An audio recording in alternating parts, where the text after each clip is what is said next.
Masculinity isn't toxic. Weakness is. Let's get something straight right out of the gate. Masculinity isn't toxic.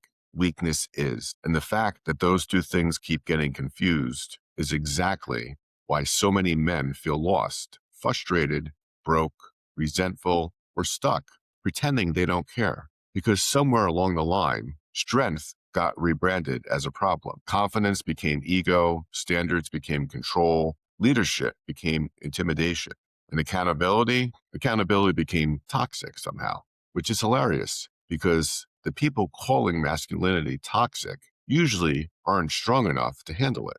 They don't want strength removed. They want it diluted. So today we're going to talk about that. No soft language, no apology tour, no motivational poster nonsense, just reality. So let's talk about how we got here. Here's how this mess started. Somewhere along the way, a small percentage of bad behavior, actual abuse, actual control, actual insecurity, got lumped in with all of masculinity. So instead of saying, hey, that guy's insecure and dangerous, he said, men being strong is the issue. That's like blaming driving because some people crash their cars. And here's the part nobody wants to say out loud. Weak men benefit when strength gets shamed, because when standards disappear, no one has to rise. When leadership is mocked, no one has to lead. When discipline is labeled as toxic, comfort becomes the default. That's not progress. That's a lowering of the bar. And let me be clear, this isn't about being loud. It's not about being aggressive. It's certainly not about chest thumping or dominance or games. Real masculinity is quiet, it's controlled, it's consistent. Weakness, on the other hand, is emotional, reactive, defensive, and loud, which is ironic because weakness is a thing we keep protecting. What real masculinity actually looks like.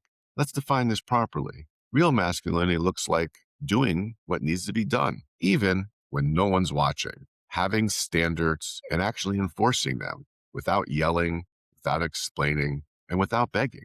Being calm under pressure, clear in your decisions, consistent in your behavior. Masculinity is discipline. Masculinity is saying no to yourself first. Masculinity is carrying responsibility without needing the applause. You know what masculinity is not? Being emotionally fragile, needing constant validation, collapsing the second something gets uncomfortable. That's weakness. And weakness hates masculinity. Why? Because masculinity exposes it. Strong men don't need to announce that they're strong. Weak men need everyone else to lower their standards so that they don't look bad. That's the real conflict that nobody talks about. So why does weakness get protected? Here's the uncomfortable truth. Weakness is easier to defend than discipline. It's easier to say, society made me this way, than it is to say, I've avoided responsibility. It's easier to say, standards are controlling, than to admit, I don't meet them. And it's easier to shame masculinity than to develop it. So, weakness gets a rebrand. Avoidance becomes self-care. Lack of accountability becomes boundaries. Insecurity becomes being sensitive. And listen, there's nothing wrong with emotions, but emotions without discipline don't make you evolved. They make you unstable. Strong men actually feel very deeply. They just don't let their feelings drive the vehicle. Weak men let emotions steer, then blame the road when they crash. So how does this hurt both men and women in society? Here's the real damage. When masculinity is shamed, men stop developing it. They become hesitant.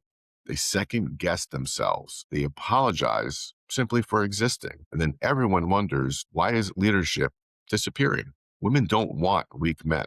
They want good men. Children don't need soft men. They need stable men. Society doesn't function on comfort. It functions on competence, and competence requires standards. Strong men create safety, not fear. But weak men, they fear strong men. Why? Because strong men don't tolerate excuses. That's the difference. Masculinity builds, weakness complains.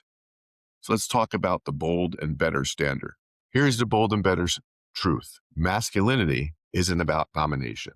It's about direction. It's about having rules for your life and following. It's about building yourself physically, mentally, financially, emotionally without asking permission. You don't need to be aggressive. You need to be grounded. You don't need to be loud. You need to be reliable. And you definitely don't need to apologize for having standards because the right people rise to meet your standards. Only the wrong ones complain about. So, in closing, masculinity isn't toxic. Weakness is. And the more you develop strength, discipline, and leadership, the less you'll feel the need to explain yourself. Let them call it whatever they want. Results don't need approval. Until next time, have a great day.